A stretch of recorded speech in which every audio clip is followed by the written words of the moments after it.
بہت پرانی بات ہے۔ یہ ایک گرم دن تھا، سورج بہت تیز تھا، زمین جل رہی تھی۔ ایک جگہ کا نام تھا کربلا۔ وہاں حضرت امام حسین کا قافلہ رکا ہوا تھا۔ ان کے ساتھ بچے، عورتیں اور کچھ بہادر ساتھی تھے۔ وہ سب بہت اچھے، سچے اور نیک لوگ تھے۔ لیکن ایک بادشاہ تھا جس کا نام یزید تھا۔ وہ بہت ظالم تھا۔ وہ چاہتا تھا کہ امام حسین اس کی بات مان لیں، لیکن امام حسین نے کہا، میں کبھی جھوٹے اور ظالم کی بات نہیں مانوں گا۔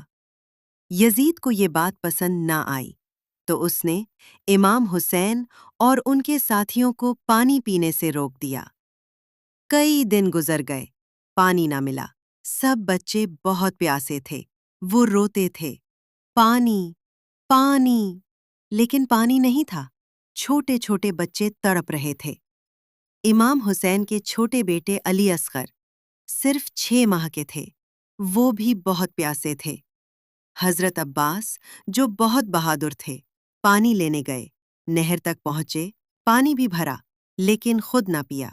انہوں نے کہا، میں تب پانی پیوں گا جب میرا بھائی حسین پیے گا۔ لیکن دشمنوں نے ان پر حملہ کیا اور وہ شہید ہو گئے۔ پانی زمین پر گر گیا۔ پھر امام حسین نے چھوٹے علی اصغر کو گود میں اٹھایا اور دشمنوں سے کہا، اگر مجھ سے دشمنی ہے تو ٹھیک، مگر اس ننھے بچے کو پانی دے دو۔ مگر ظالموں نے جواب میں تیر چلایا جو علی اصغر کو لگ گیا۔ امام حسین بہت دکھ میں تھے، مگر صبر کیا۔ آخر میں امام حسین بھی اکیلے رہ گئے۔